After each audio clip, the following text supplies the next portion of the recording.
Yeah, got a new show for y'all. Got a damn good show. Black fatigue is so prevalent in today's society that verbiage, now they're having panels on it. And this panel gets crazy. Yeah, it looks like the show's called Isaiah Factor Uncensored. Yeah. Okay. But before we get to today's video, don't forget, got a new giveaway. Ram Diesel and 10 grand and cold hard American cash. To get in it to win any of our giveaways, just go to officialhardtwins.com. Anything you buy on our site, like damn good coffee, t-shirts, or my Methylene Blue, get you automatically in it to win. All right, let's start the show. A feeling that some white... Now to black fatigue, it has recently been turned into a feeling that some white and black people have who say they are damn tired of foolishness of some black people, the claims of racism from sunup to sundown, loud talking, fighting, and the list goes on. Not my list now, keep that in mind, but some people are tired of the complaints and don't give a damn. Here's what one TikTok user had to say about it. Not racist, and I know y'all have been told this is racist, but it's not. It's not racist to call black people out for their behavior and what they're doing to society at this moment. Yeah. I'm glad people are noticing this because it's been so many years and it's finally catching up to y'all. I've been trying to tell y'all that white people are tired of y'all. I'm tired of y'all too, but everybody, the world is getting sick of y'all and y'all's... You know it's bad when black people start talking about it. You can imagine what white people are thinking. They ready to get the fine brimstone. Yeah, man, it's getting real bad now. Yeah. I'm so glad this day is here. I've been trying to get out there that you people need help. It's me, but me and other black conservatives. We've been trying to warn society that this is what it's gonna come to when y'all keep coddling black people. All righty, are her feelings valid? Joining us to talk about it, Doctor. Yes, they are valid. I think that's the contributing factor. People on the left. Yeah. They embolden black people to behave like this. Yeah. Keep preaching to them how just because messed up society is because of white people. Yeah, just because they're black, they can do no wrong. Right. Angela Jones, political analyst, Angela Box, activist, Eugene Howard, filmmaker Sean Welling, and conservative M. Williams. We want to thank you all for joining us here on The Factor. First of all, let's define what black fatigue is supposed to be, Dr. Jones.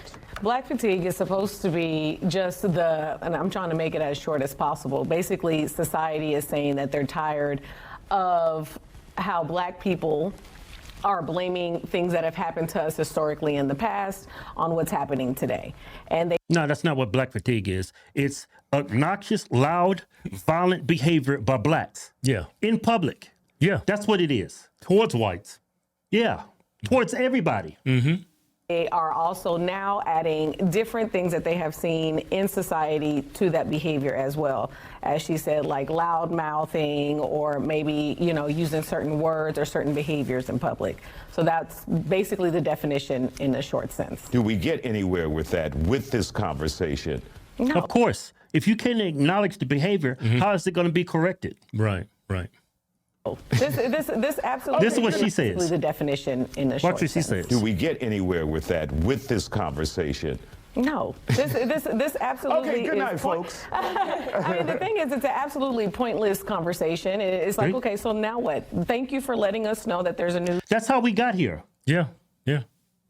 They are so entitled. The black community is so entitled. They gave a term for white people, white privilege. They're so entitled, they think they can do no wrong. Yeah. That term, white privilege, now have turned into black fatigue because y'all actually believe white people are more privileged than you. Yeah. Only people privileged in this country is black folks. Yeah. There's no such thing as white privilege. There's not. There's black privilege and there's something else.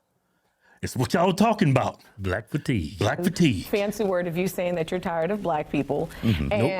And you put it on the internet and now people are co-signing on it, including with the way the environment is already. But it's okay. You put a nice new name to it and now you feel like it's okay to say. And it's not going to do anything for anybody to now pander this term around, to pass it on in the internet and put it in people's mouth and make people feel encouraged to say, I have black fatigue. But when we're all tired, when I'm saying, we're all tired of something and somewhere, there's always something. So this is not actually going to help. There is nothing like black fatigue. Yeah. There is nothing out there. And it's so easily correctable. All you got to do is behave like an adult. I don't think it's correctable. I mean, that's all you have to do is behave like an adult. At this point, I think it's cultural. I don't think you can fix this.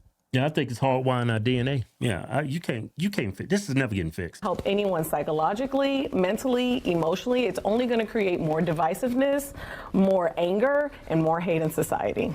And when we see a lot of people, especially black people, joining that chorus, saying that I'm tired of black people too, what will that do? It's not going to do anything because here's the thing, that black person or the black people that are on the internet saying that can go somewhere and they're going to be already stereotyped into the group that they're trying to separate. That's why we're calling it out. Yeah, because y'all making my life harder. Separate themselves from just because they're black. You actually have to be around people to see their behavior. You have to witness their behavior to actually understand who they are. But she could sit there and be in a crowd of a room of black people, and guess who she's going to be included in that group as well. She's not doing anything that is going to help her or her race at this time. All right, Angela, let's hear from you.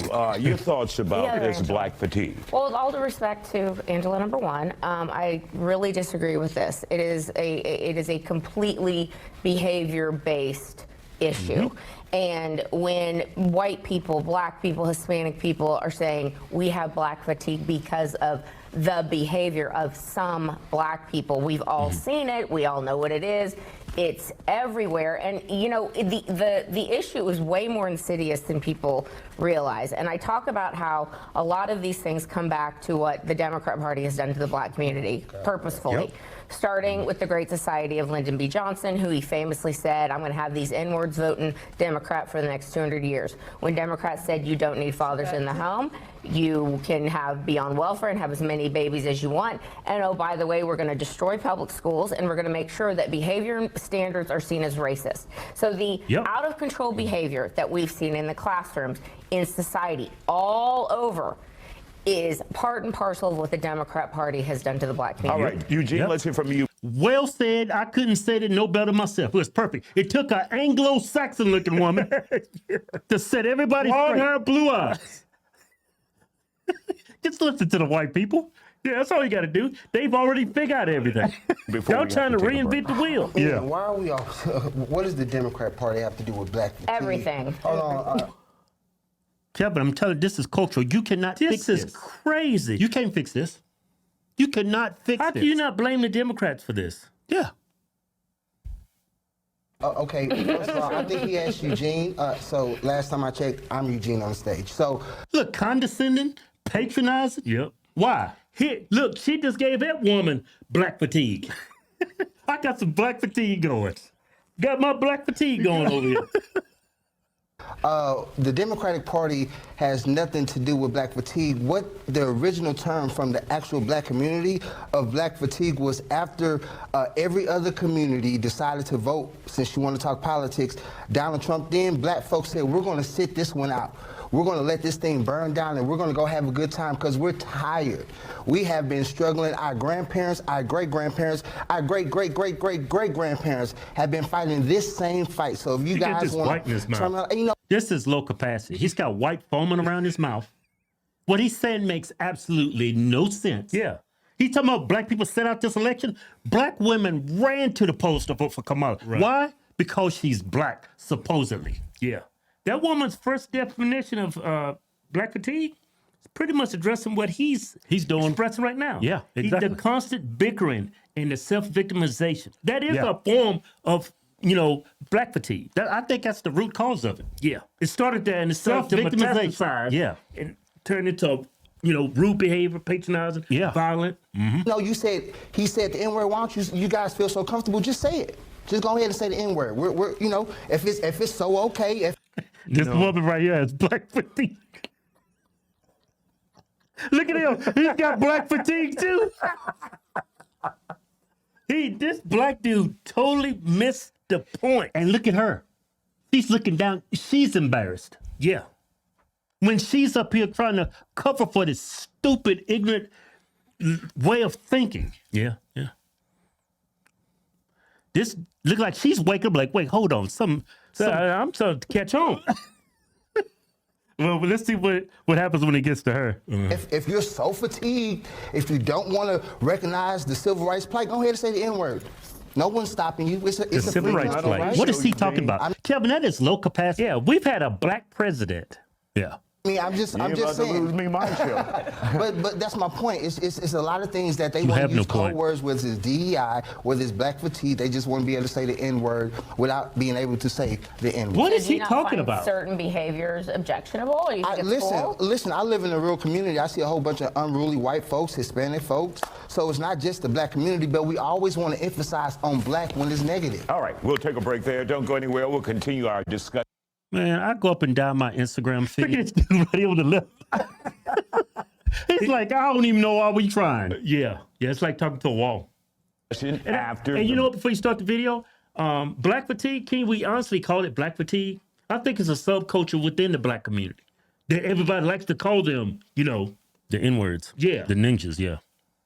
Break. Welcome back to The Factor Uncensored. We continue our discussion on black fatigue tonight. Yeah. The feeling involves the stress that some black people deal with when it comes to constant exposure to racism. But there are people on both sides and inside and outside the black community who say they are tired of hearing about it. Our guests are back here on The Factor.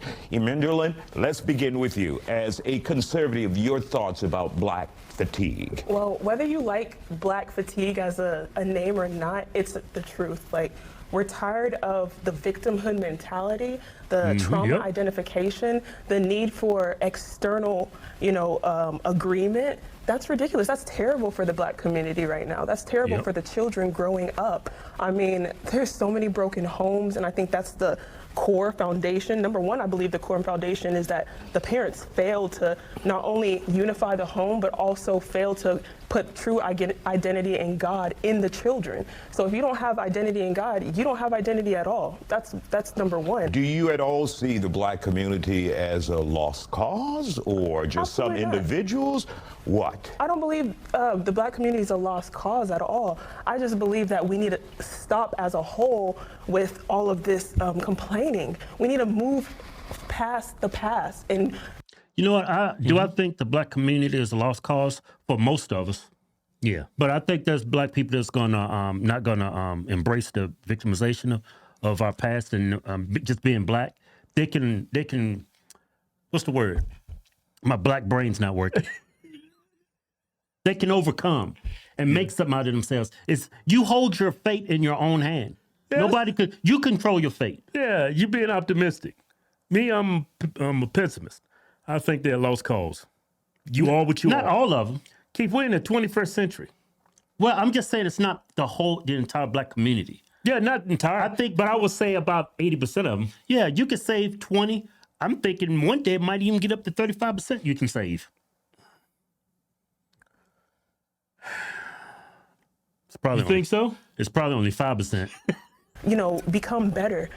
As an American, my parents were actually Nigerian. They came here in the 80s and they grew up here. They had me and my brothers. And you know what? Nigerians, like Africans, very smart. Very smart. I think this is isolated to here in America. Yeah. Because of what the media and the Democrats have done to the black community. Yeah, like I think it's isolated Black African immigrants, when they come here, you have a much better chance at being successful in America because you haven't been brainwashed by the media. Right, yeah. We're all successful and not one complaint through our entire childhood. They said work for what you need, work for what you're gonna get, and you will get it. God placed talent in all of us, black, white, whatever you may, call yourself, but God placed, all of these great things within us. You see how that's pissing that one dude? And the white woman is in agreement with her, Why should I now say, oh, well, a white person thinks this of me, or there's racism here and there? I don't think about that. I don't wake up every morning and have racism and all of these negative things on my mind. I move forward and I move past that. All right, Sean, let's hear from you. Your thoughts about this conversation and the term that we now hear. And again, I was so taken by your speech.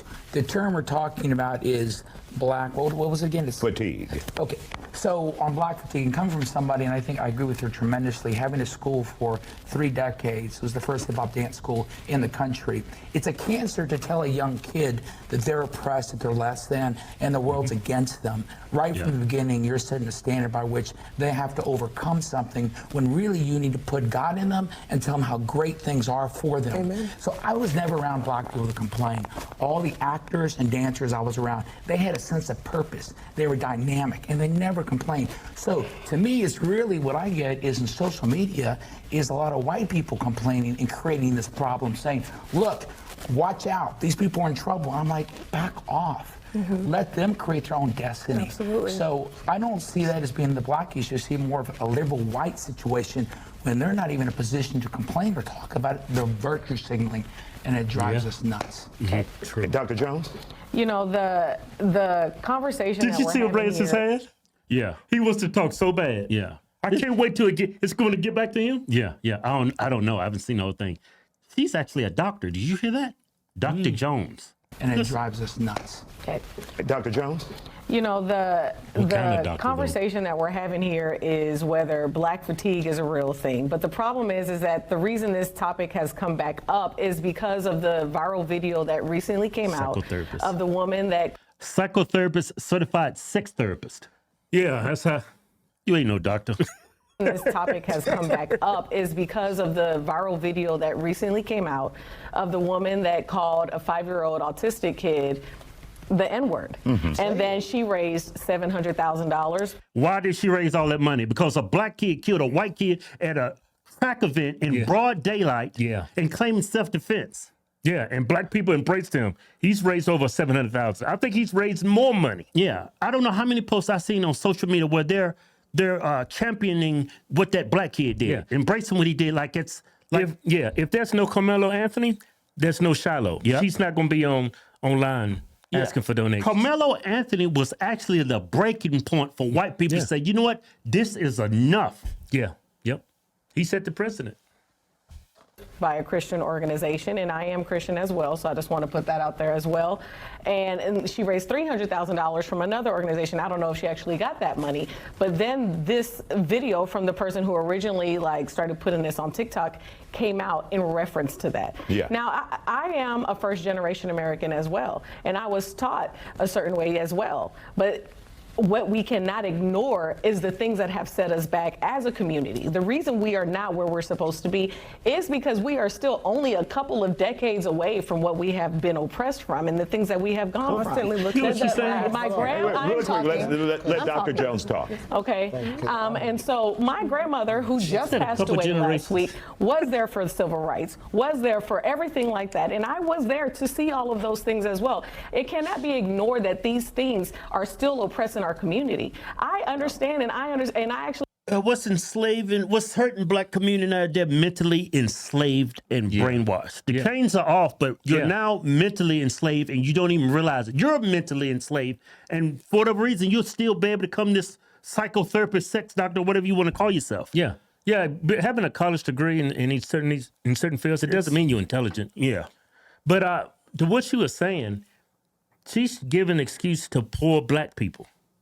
Hey, that's the reason why you're poor is because of Jim Crow or because of the racist past of this country. No, it's not why I mean, that might be a reason why they're poor, but you got to look at it from this point of view. There's white people poor than some of these poor black people. More people, the majority of people that's on welfare in this country is white. Yeah. Do they have something to stand on and say, hey, man, it's because of systematic racism? No. The only reason why black people are saying it is because that's just a crutch. It's just an get out of jail free card. It's just an excuse for them to keep perpetuating. The reason why I can't amount to anything is because of our racist past. It's easier to blame something else than look in the mirror. Yeah. There's poor white people in this country. Yeah.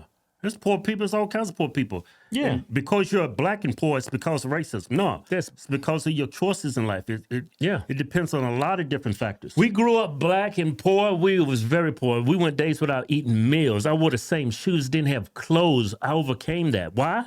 Yeah. Because I made great choices in my life. Yeah. That's why. Actually agree. I was instilled hard work, go to school, do what you're supposed to do, and I did. But I'm not going to sit there and ignore as though the people in my community, not everyone had that opportunity. So at the end of the day, to say like, yes, we're tired of it, but let's go in every community. We could sit there and say there's white fatigue, there's Hispanic fatigue, there's Asian fatigue, there's fatigue in everywhere. But the problem. There's no such thing as white fatigue. Man. There's no such thing as Latino fatigue. Hey, I have white fatigue if all the white people in America got up and left. I have some white fatigue. I'm like, I need some more white people. Yeah. You know what? Matter of fact, I do have white fatigue. There's not enough white people in this country. Shut up. You stole my line. The problem is that they're always emphasizing the black community as the pitch. Behavior. And every The behavior is the problem. Now, here's what's disgusting. We're coming up on the 5-year anniversary we got 30 seconds, of the St. George, Florida fentanyl dying. And every white liberal, and every white liberal on planet Earth said that George Floyd is the epitome of black people, and we had billions and billions of dollars that didn't cause his death. It wasn't murdered. That's off topic. Millions and millions Black of dollars. women tell us, let them speak.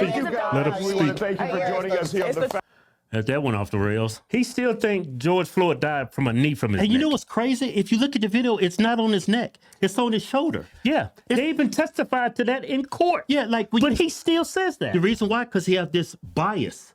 This is why when you have two people looking at the same video and both of them see different things because they have a bias. One person can be objective and the other person's biased and they don't see actually what's going on. Yeah. He's just biased. It's like you can't save him. He'll never know the truth. Yeah. But I think he's a majority of Black America, Keith. He is. That's why I said they are lost cause. Yeah. Like this woman right here, she's an anomaly. Yeah. Like this guy, I get a good feeling about this guy right here. Yeah, he's very... The way he carries himself, the way he speaks. Yeah. I have a good feeling about him. Yeah. I know you white people watching this video, y'all got a good feeling about him too. Yeah. He's a rational person. Yeah. She's not rational, and she's a psychotherapist. He's definitely not rational. Right. Crazy.